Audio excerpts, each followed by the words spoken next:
Thank you, Mr. Speaker. I rise today to participate in the HRC Foundation Welcoming Schools Jazz and Friends Day of School and Community Readings. Each year this day is meant to inspire caring community members to join together to affirm the rights of trans and non-binary youth and show support for LGBTQ children and youth to have safe, affirming, and welcoming schools and communities.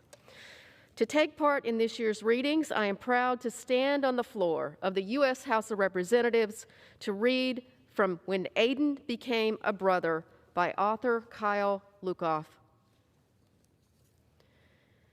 When Aidan was born, everyone thought he was a girl. His parents gave him a pretty name. His room looked like a girl's room, and he wore clothes that other girls liked wearing.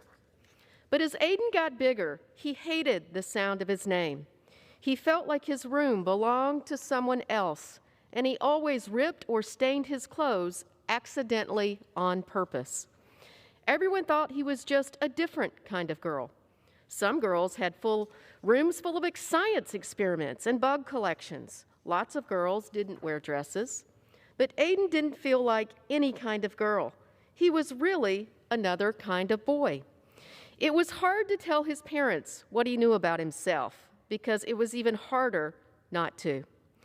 It took everyone some time to adjust, and they learned a lot from other families with transgender kids like him. Aidan explored different ways of being a boy. He tried out lots of names until one stuck. They changed his bedroom into a place where he belonged. He also took much better care of his new clothes. Then one day, Mom and Dad had something to tell him. "I'm going to have a baby," Mom announced. "A baby," Aidan said. "Does that mean I get to be a big brother?"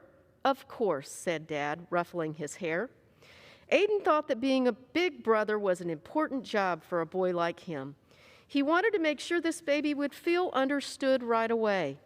The baby needed clothes, so Aidan and his mom went shopping. There were so many choices. Would the baby like seahorses or penguins better? "Are you having a boy or a girl?" asked a lady.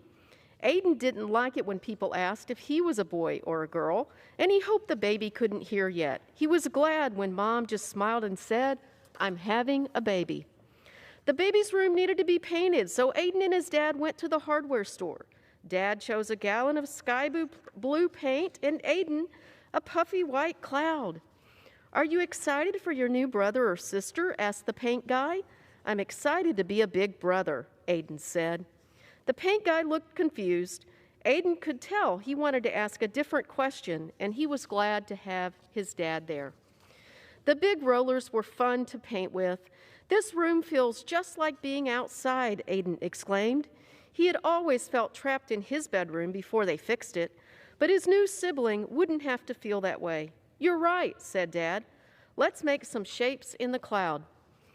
Every baby needs a name. Aidan loved getting to choose his own, but he remembered that it had been hard for his parents to let go of the name they gave him. He looked for names that could fit this new person, no matter who they grew up to be. Babies needed someone to read to them, so Aidan practiced and practiced and practiced. Dad wanted to teach Aidan how to change diapers. Maybe later," said Aidan. He decided that picking flowers for his mom was more important.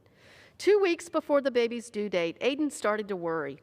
Maybe he should have picked different clothes. The blue walls might be too bright. He wished he could ask the baby which name they liked best. Mom came to tuck him in. "Are you feeling okay, sweetie?" Aidan put his hands over where he thought the baby's ears would be. "Do you think the baby will be happy with everything?" he whispered.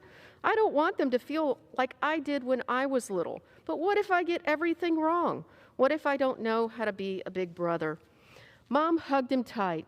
"When you were born, we didn't know you were going to be our son. We made some mistakes, but you helped us fix them. And you taught us how important it is to love someone for exactly who they are. This baby is so lucky we have you, and so are we."